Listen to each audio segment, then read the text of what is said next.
በስመ አብ ወወልድ ወመንፈስ ቅዱስ አሐዱ አምላክ አሜን። ሰላም ውድ ቤተሰቦቼ እንዴት ናችሁልኝ? የጌታችን የመድኃኒታችን ኢየሱስ ክርስቶስ ጸጋ በሁላችሁም ላይ ይኑር።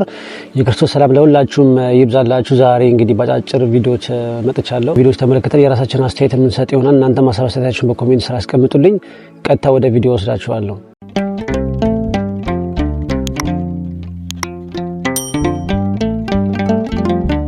ዛሬ በደረሰኝ እንትን ላይ እንግዲህ ለዚህ ሰውዬ መልስ ሰጥቻለሁ።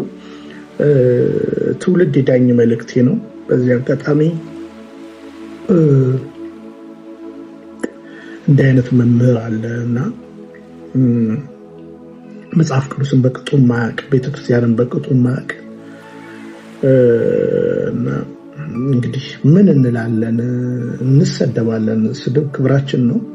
ለማንኛውም አቶ ተስፋዬ ላይ ብቻ ሳይሆን ሌላ ማንኛውም ሰው ሆንክ ኦርቶዶክስ ነኝ ብለህ የብንያም ሽታዬን ማንነት ያልሆንኩትን በውሸት የምታነሳ ይልቁኑ ፓስተር ነው ሊሰልል ነው የመጣው ምናምን የምትለኝ አንተ አጭበርባሪ ትውልድ መግለጥ አይቀርም የማናችሁንም ማለት ነው። የማናችሁንም በእውነት ለመናገር ማለት ነው። እና በዚህ አጋጣሚ እንግዲህ ከላይ በምታዩት እውነት ብያለሁ። ወሳኝ ቪዲዮና ፎቶዎች አስቀምጬላችኋለሁ። ትውልድ ዳኝ ነው የምልህ። ያው እነዚህ ሰዎችን የሚከተል ሰው በግልጽ አማርኛ ጠንቋይ ነው ብዬ ነው የማምነው። ጠንቋይ ነው ብዬ የማምነው እና እውነታው ይሄ ነው። እንግዲህ እንደተመለከታችሁት ከመጨረሻው ነገር ልጀምር ማለት ነው። እንግዲህ መምህር ግርማን፣ መምህር ተስፋዬን እንዲሁም የቀሲስ ሄኖክን እንዲሁም እነዚህ በመናፍስት ዙሪያ ላይ የሚሰሩት እንግዲህ መምህራኖቻችን እነሱን የሚከተል ወይም ደግሞ እነሱን የሚሰማ ጠንቋይ ነው ብዬ ነው የማስበው። ጠንቋይ ነው አለ እንግዲህ 4 ነጥብ አስመትቶ ማለት ነውና ምንድነው ማስረጃክ? ይሄ ጥንቆላ መሆኑ ምንድነው ማስረጃክ? እኔ እኮ አሁን ራሱ ምን አለ በእኔ ላይ የሌለኝን ማንነት እየሰጣችሁ የምትናገሩ ሰዎች ምናምን ነገር አይፈልጋችሁ ማውራት ትችላላችሁ። እያንዳንዳችሁ መግለጥ ጀምራለሁ። አንተስ የነዚህ መምህራኖች የሌላቸውን ማንነት እየሰጣችሁ አይደለም ወይ ያለው? ጥንቆላ ምንድነው? እስኪ ጥንቆላን እንግዲህ የምታውቀው አንተ ነህ አይደል? አስተምረን እስኪ ጥንቆላ ምንድነው?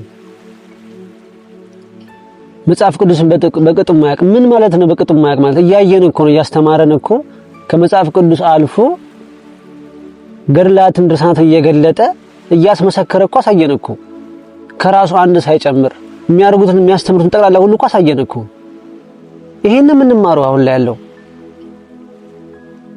ስለየትኛው ጥንቆላ ነው የምታወራው? ጥንቆላ ማለት ነው ከዚህ በፊት በገዛ እንደበት ተናግረሃል። ጠንቋ ቤት ሄደ እንደነበረ ምናምን አንተ ነህ የምታውቀው የጥንቆላን ስራ። እነዚህ መምህራን እየታገሉ ያሉት ካጋንንት ጋር ነው። ውጊያቸው ካጋንንት ጋር ነው። አሁንም ቢሆን ካንተ ጋር አይደለም። እኔ የሰው ማንነት ለማጥፋት ማለት ነው በቃ ቀን ለሌሊት የሚሰራ ሰው ቢኖር ይሄ ሰውዬ ነው። እኔ ለምን እንደሆነ አላውቅም። ተከፍሎት ከሆነ የሚሰራው ኦኬ እሺ ስራው ነው ብለን እንቶ ግን አሁን ለምን ትውልድ እንዳይድን እንዳይነቃ በቃ እንቅፋት የሆነ ሰው ቢኖር ይሄ ሰው ነው እንግዲህ እንዴ ሰው ለምን ከጨለማ ለምን ይወጣል ይባላል? ሰው ከሱስ ከዝሙት እንዴ ከብዙ ነገር እኮ በእነዚህ መምህራን ትምህርቶች እኮ ተለውጦ ቅዱስ ቁርአን ተቀባይ የሆነ ጾሃሚ ሰጋጅ ጸላይ እኮ ነው የሆነው እኮ እንዴ። እስኪ ማን ነው እንደ መምህር ተስፋዬ እንደ መምህር ግርማ አይነት ተማሪ 500 እና ከዛ በላይ በአንድ ጊዜ ሄደው የሚያስቆርብ መምህር እስኪ ያሳዩኝ እስኪ በአንድ ጊዜ ሁላ ተማሪ የሚያስቆርብ እስኪ ተመልከቱ። እስኪ እንፈታታሽ እስኪ እንፈታታ። አሁን ይሄ መምህር ነኝ ነው የሚለው አይደለ? ድሮ ፓስተር ነበር ሲጀመር ወደ ቤተክርስቲያን ሲመለስ ቁጭ ብሎ መማር ሲገባው ቁጭ ብሎ የቤተክርስቲያን ስርዓት አስተምራለሁ የቤተክርስቲያን ስርዓት አስከብራለሁ የሚል ሰው ነው። ቁጭ ብሎ መማር ሲገባው ማለት ነው። ለስንትና ስንት ዓመት ለ10ና ለ20 ዓመት በመንፍቅና ዓለም ውስጥ የነበረ ሰው አሁን መጥቶ እንግዲህ የቤተክርስቲያን ስርዓት አስጠብቃለሁ ቤተክርስቲያን እንደዚህ ነች ይላል ማለት ነው። እኔ ወዴት እየሄድን ያለ ነው? እውነት ትክክለኛ ከሆነ የሚያስበው ያው ትክክለኛ ነገር ለቤተክርስቲያን አስቤ ነው የሚል ከሆነ እንደዚህ ነው ወይ? የሰው ፐርሰናል ህይወት ላይ የተገባ ሚስት ልጆች እየተነሱ እየበረበረ ሰላይ እየላከ እንደዚህ ነው። አንድ እንደው መምህራኖች ስተው እንኳን ቢሆን የሳቱ መምህራኖች በዚህ መልኩ ነው የሚመለሱት። በዚህ መልኩ ነው መመለስ የሚቻለው። እንደዚህ በዚህ መልኩ ነው የምትመልሳቸው። እኛ ለነዚህ መምህራኖች ምስክር ነን።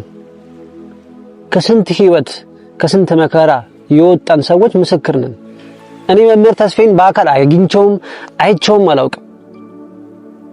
ሲሆን እንደውም ልክ እንዳንተ እጠላው ነበር፣ እቃወመው ነበር። ግን እግዚአብሔር በአንድም በሌላ መንገድ ይናገራል፣ ሰው ግን አያስተውለውም ብሏል። እኔ ግን አላስተዋልኩም ነበር። እሱ ይናገር ያስተምር ነበር፣ እኔ ግን አላስተውልም ነበር። የነበረኝ ህይወት ከባድ ነበር። ለካ ግን በኋላ ልክ ሲገባልኝ ገባኝ ማለት ነው። አንተም ልክ እንደዛው ነው። ሲገባልኝ ይገባሃል ወደፊት። ወይ ተከፍሎ ተቀጥረው ከሆነ እንደዚህ የምታደርገው አላቅልህም። እኔ እግዚአብሔር ይወቅልህ። ግን አንድ ሰው ቢስት እንኳን ማለት ነው በእንደዚህ አይነት መንገድ አለ የምንናገረው እንዴ። ቤተክርስቲያን ከመጀመሩ ነው የሰውን ህይወት የግል ህይወት ውስጥ ገብታ እንዲህ እያዋረድክ እየተሳደብክ ምን እያልክ መምህራን የሳተ መምህራን መልስ ያለህ ማን ነው? ማን ነው? የትኛው ቤተክርስቲያን አስተምሮ እንደዚህ ያለው? አንተ እኮ ገና ቁጭ ብለህ መማር የሚገባ አይነት ሰው እኮ ነው። ገና ቁጭ ብለህ መማር እኮ ይገባሃል እኮ ገና እንዴ። አንድ አይነት ትምህርት እኮ አይደለም እኮ የመንፈቅና ትምህርትና እኮ የኦርቶዶክስ ትምህርት እኮ አንድ እኮ አይደለም እኮ። አንዴ ሲበቃም በቃ ነው በቃ። በጣም ሲበዛም በጣም ይደብራል እንዴ። ስንት ጠንቋዩ ስንት ጨሌም የሚያመልከው የሚካድመው ደብተራ ጋር የሚዞረው መተት ለማድረግ የሚዞር ሰው መተት ይደረገበት ሰው መጥቶ ሲጮህ ሲለፈልፍ እያየ ጥንቆላ ነው ትላለህ እንዴ? ጠንቋዩ እዛው መጥቶ እየጮኸ እነዚህ መምህራኖች ጋር መጥቶ ጠንቋዩ እየጮኸ ጠንቆላ እነዚህ የሚያዳምጥ እነዚህ የሚከተል ሰው ጠንቋይ ነው ትላለህ። ጥንቆላ ምንድን ነው? እኛን አቅም አስረዳን። ምክንያቱም እውቀቱ ስላለህ ማለት ነው። ከዚህ በፊት ጠንቋይ ቤት ውስጥ ነበርኩ ስላልክ ማለት ነው። እና ለነዚህ መምህራኖች እኛ የዳንን ሰዎች የነቃን ሰዎች ምስክር ነን። ምንም ሁሉም ነገር በመረጃ ነው የሚያወሩት። መምህርም ቢሆን ስንክሳር እየገለጠ ገድለ ድርሳናት እየገለጠ የጻድቁ አባታችን የአቡነ ተክለ ሃይማኖትን ስራ የአቡነ ገብረ መንፈስ ቅዱስን ይሰራ የነበሩትን ስራ የብዙ አባቶቻችንን ስራ ገልጦ አሳይቶናል። አሁን ላይ መምህራችን መምህር ግርማ የሚያደርጉትም እነኚህ አባታችን ሲያደርጉት የነበሩት ነገር ነው። አይተናል፣ ምስክር ነን፣ ተፈውሰናል፣ ድነናል። ይሄ በዚህ ሁላችንም ምስክር ነን።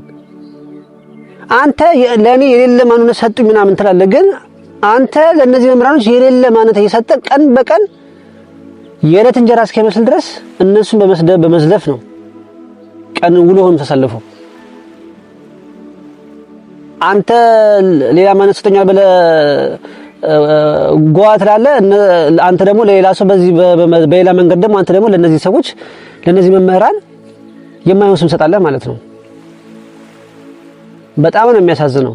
ትውልድ ንቃ እባካችሁን። አሁን ዘመኑ በጣም ከፍቷል። የምሬን ነው የምላችሁ። ከእንደዚህ አይነት ተኩላዎች ተጠበቁ፣ ራሳችሁን አድኑ። የመምህር ተማሪዎችም ሆነ የመምህር ግርማ ተማሪዎች የመምህር ቀሲስ ሄኖክም ተማሪዎች ጠቅላላ ጿሚ፣ ጸላይ፣ ሰጋጅ፣ ቅዱስ ቁርባን ተቀባይ ናቸው እንዳለ። ይሄን ትምህርት የሚሰማ በመናፍስ ዙሪያ ላይ ያሉት መምህራኖች የሚያስተምሩት ትምህርት የሚሰማ ሰው እንደው ምናልባት የማይመች ቦታ ሆኖ ሊሆን ይችላል እንጂ ቅዱስ ቁርባን የማይቀበለው አብዛኛው ቅዱስ ቁርባን ተቀባይ ነው፣ ጸላይ ነው፣ ሰጋጅ ነው። ስራ ይናገራል እኮ በነገራችን ላይ ዝም ብላችሁ ስራ ይናገራል። ስራ በጣም ነው የሚናገረው።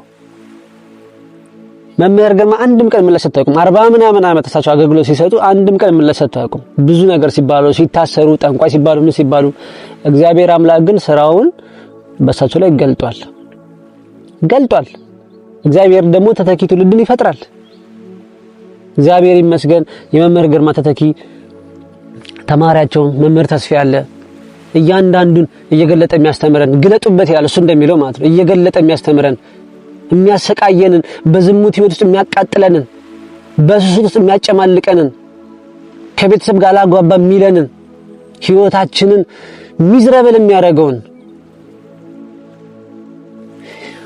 የተፈጠርንበትን ዓላማ እንድንስት የሚያደርገንን አምላካችን እንዳንቀርብ አምልኮት ህይወት እንዳይኖረን ወደ ቤተክርስቲያን እንዳንቀርብ የሚያደርገንን ጠላት ዲያብሎስ ግልጥ አድርጎ ግልጥ እርቃኑን አውጥቶ ገልጾ አስተምሮናል። እኛም ደግሞ ነቅተንበታል፣ ተምረንበታል፣ ተለውጠንበታል። እኛ ህይወታችን ምስክር ነው።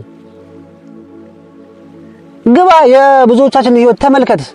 ምናልባት የድሮ ያለፈ ያሳለፍነው ተለውጠን ወደዛ ህይወት አንመለስም ብለን ያልነውን ፋይል ብታገኝ ነው አሁን ላይ የመምህር ተማሪ የነዚህ መምህራን ተማሪዎች ጠቅላላ አሁን ላይ ህይወታቸውን እንዳለ በቤተ ክርስቲያን ህይወት የአምልኮት ህይወት ያላቸው ተማሪዎች ናቸው። እንዳለ አብዛኛው ማለት ነው። አብዛኛው እንደዚህ አይነት ተማሪዎች ናቸው። አብዛኛው ህይወታቸው በቃ እንደዚህ ነው። ምንም እንከን እንኳን አታወጣለት። ስራቸው ምስክር ነው። እግዚአብሔር ሲሰራ ድንቅ ነው። ጸጋ ልዩ ልዩ ነው። መንፈስ ግን አንድ ነው። ለአንዱ መንፈስ የመውጣት ጸጋ ሊሰጠው ይችላል። ለአንዱ የመግለጥ ጸጋ ሊሰጠው ይችላል። መምህር ተስፋዬ ደግሞ የመግለጥ ጸጋ አለው። ያንተን ዲስኩር ያንተን ስድብ ሰምቶ ነገ ጧት ቤተክርስቲያን ሄዶ ቅዱስ ቁርባን የሚቀበል ሰው ማንም የለም። ጥላቻ ባይምሮ ላይ ከማሳደር ያልሆነ አስተሳሰብ ያልሆነ አመለካከት ጭንቅላቱ ላይ ከማስቀመጥ በስተቀር ማለት ነው ያንተን ይሄን ተቋሙህን ይሁን ያንተን የሆነ ነገር ሰምቶ ሄዶ ነገ ቤተክርስቲያን ጾሞ ሰግዶ ጸልዮ ቅዱስ ቁርባን የሚቀበል አንድም ተማሪ አይኖርም። አንድም አይኖርም። የነዚህ መምህራኖች ትምህርት ግን ሰምተው ገብቷቸው ሰግደው ጸልየው ቀጥቅጠው ቅዱስ ቁርባን ተቀብለው ከዛ ከሚያሰቃያቸው ከሚያስራቸው አላዳዊ ርኩስ መንፈስ ተላቀው የሰላም ህይወት ትዳራቸውን አስከብረው በትዳራቸው ላይ የሚመጣውን ፈተና ሁሉ ችለው በእግዚአብሔር ኃይልና ሞገስ ተማምነው ህይወታቸውን ቀጥ አድርገው ይኖራሉ። አንተ ግን እድሜ ልክ እንደዚሁ ስለነዚህ አባቶች ያልሆነ ነገር የተሳሳተ አመለካከትን እያወራ እንዲሁ ትቀጥላለህ። የሰው ልጅ ግን መዳኑን ይቀጥላል ማለት ነው። እኛ መናገራችንን አናቆምም። እውነት የሆነውን እውነት እንላለን፣ ውሸት የሆነውን ውሸት እንላለን። ስለዚህ ከዚህ በኋላ አንተም ቀጥልበት፣ እኛም የእግዚአብሔርን ድንቅ ስራ እንመሰክራለን። ድነናል፣ ተፈውሰናል፣ ተለውጠናል። በእነዚህ መምህራን ባስተማሩን መንገድ የእግዚአብሔርን መንገድ ነው ያስተማሩን። የእግዚአብሔርን ጸጋ ነው ያስተማሩን። እግዚአብሔር በየትኛውም ቦታ በማንኛውም ሰዓት ሊሰራ እንደሚችል ያስተማሩን ድንቅ መምህራኖች ናቸው። እኔን ትምህርት የሚቃወም ማለት ነው። ይሄን ትምህርት የሚቃወም ማንም ሊሆን ይችላል፣ መምህርም ሊሆን ይችላል፣ ማንም ሊሆን ይችላል። ይሄን ትምህርት የሚቃወም ሰው የአምልኮት ህይወት የሌለው ሰው ነው ብዬ ነው የማስበው። የማይጸልይ የማይሰግድ ነው። ምናልባት ቤተክርስቲያን ሊያገለግል ይችላል፣ ግን በቤቱ ሲገባ ግን የማይጸልይ የማይሰግድ ሊሆን ይችላል ብዬ ነው የማስበው። ምክንያቱም የሚጸልይ የሚሰግድ ሰው ይገለጥለታል። የሚጸልይ የሚሰግድ ሰው ይገለጥለታል። ምክንያቱም ይሄን ሰውዬ አሁን የአምልኮት ህይወት ያለው አይመስለኝም። ቢኖረው እንደዚህ አይሆንም። አሁን ይሄን አውሮቶ ለፍልፎ ቤት ሲገባ ቀጥሎ ነው የሚተኛው፣ ያንኮራፋ ነው የሚተኛው እንጂ የአምልኮት ህይወት የለውም። ገብቶ ለጸሎት የሚቆም አይመስለኝም። ይሰግዳል ብዬም አላስብም። ስለዚህ አንተ መለፍለፍን የማይሆን የሐሰት ማስረጃህን መለፍለፍን ቀጥልበት። እኛ ደግሞ የእግዚአብሔር ድንቅ ስራ መስከረን እንቀጥላለን ማለት ነውና ወደ ቤተሰቦቼ እንዳትሸወዱ፣ በእነዚህ አይነት ተክሎች እንዳትሸወዱ፣ ራሳችሁን ጠብቁ። በደንብ ትምህርት ተማሩ፣ ገጠመኝ አዳምጡ፣ የመምህር ገመር ትምህርት በደንብ ስሙ፣ በህይወታችሁ ላይ ተግባራዊ አድርጉ። ጹሙ፣ ጸልዩ፣ ስገዱ፣ መቁጠሪያ ተጠቀሙ፣ በደንብ ቀጥቅጡ።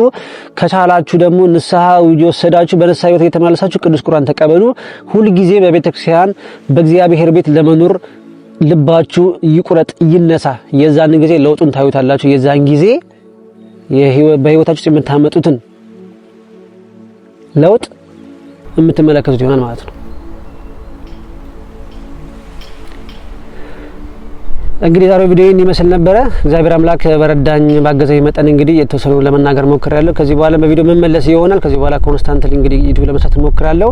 እግዚአብሔር አምላክ ከሁላችንም ጋር ይሁን። መልካም ህማማት ይሁንላችሁ። መጪውም ተንሳኤ እንግዲህ የሰላም የጤና የፍቅር ያድርግልን። አመሰግናለሁ። መልካም ጊዜ ይሁንላችሁ።